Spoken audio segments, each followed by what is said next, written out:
ಗುರುಭ್ಯೋ ನಮಃ. ನಮಸ್ಕಾರ ವೀಕ್ಷಕರೇ, ನಾನು ನಿಮ್ಮ ಗುರುಜಿ ಮಹೇಶ್ ಭಟ್. ಯುಗಾದಿ ಹಬ್ಬದ 2026ನೇ ಇಸವಿಯ ಕನ್ಯಾ ರಾಶಿಯ ವರ್ಷ ಭವಿಷ್ಯವನ್ನು ತಿಳಿದುಕೊಳ್ಳಿ. ಈ ಸಂವತ್ಸರದಲ್ಲಿ ಕನ್ಯಾ ರಾಶಿಗೆ ಮಿಶ್ರ ಫಲ ಅಂತಲೇ ಹೇಳಬಹುದು. ಕರ್ಕ ರಾಶಿಯಲ್ಲಿ ಗುರು ಇರುವುದರಿಂದ ಜ್ಞಾನ ಮತ್ತು ಆಧ್ಯಾತ್ಮಿಕ ಶಕ್ತಿಯಲ್ಲಿ ವೃದ್ಧಿ ಆಗುತ್ತೆ.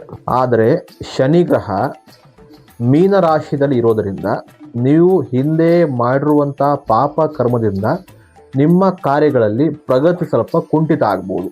ರಾಹು ಮತ್ತು ಕೇತು ಕೂಡ ನಿಮ್ಮ ಭವಿಷ್ಯದಲ್ಲಿ ಕೆಲವೊಂದು ಸಣ್ಣ ಪುಟ್ಟ ಬದಲಾವಣೆ ತರಬಹುದು. ಆದರೂ ಕೂಡ ನಿಮ್ಮ ರಾಶಿಗೆ ಗುರುವಿನ ಅನುಗ್ರಹ ತುಂಬ ಇದೆ.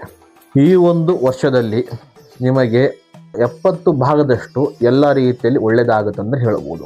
ಮುಖ್ಯವಾಗಿ ಹಣಕಾಸಿನ ವ್ಯವಹಾರ ಮಾಡುವವರು, ಬ್ಯಾಂಕ್ ಉದ್ಯೋಗಿಗಳು, ಫೈನಾನ್ಸ್ ಉದ್ಯೋಗಿಗಳು, ಹಣಕಾಸು ಸಂಬಂಧಪಟ್ಟಾಗಿ ಯಾರ್ಯಾರು ವ್ಯವಹಾರ ಮಾಡಿರ್ತಾರೆ ಅವರಿಗೆ ಎಲ್ಲ ರೀತಿಯಿಂದ ಈ ಗುರುವಿನ ಬಲದಿಂದ ಒಳ್ಳೆಯದಾಗುವಂಥ ಸಾಧ್ಯತೆಗಳು ಜಾಸ್ತಿ ಇದೆ. ಒಳ್ಳೆ ಟೈಮ್ ಅಂತಲೇ ಹೇಳ್ಬೋದು ಈ ವರ್ಷ ಅವರಿಗೆ. ಇದಕ್ಕಿಂತ ಹಿಂದೆ ಪೆಂಡಿಂಗ್ ಉಳಿದಂಥ ಕೆಲವೊಂದು ಕೆಲಸ ವ್ಯವಹಾರಗಳು ಎಲ್ಲ ರೀತಿಯಲ್ಲಿ ಸರಳವಾಗಿ ಆಗುವಂಥ ಯೋಗ ಫಲ ಕೂಡ ಇದೆ. ಮತ್ತು ಕೋರ್ಟು ಕಚೇರಿಗಳು ಕೆಲಸದಲ್ಲಿ ವಿಳಂಬ ಇದ್ದರೂ ಕೂಡ ಅದನ್ನು ಕೂಡ ಈ ಒಂದು ಗುರು ಬಲದಿಂದ ಎಲ್ಲ ರೀತಿಯ ನಿವಾರಣೆ ಆಗುವಂಥ ಫಲಗಳಿದೆ.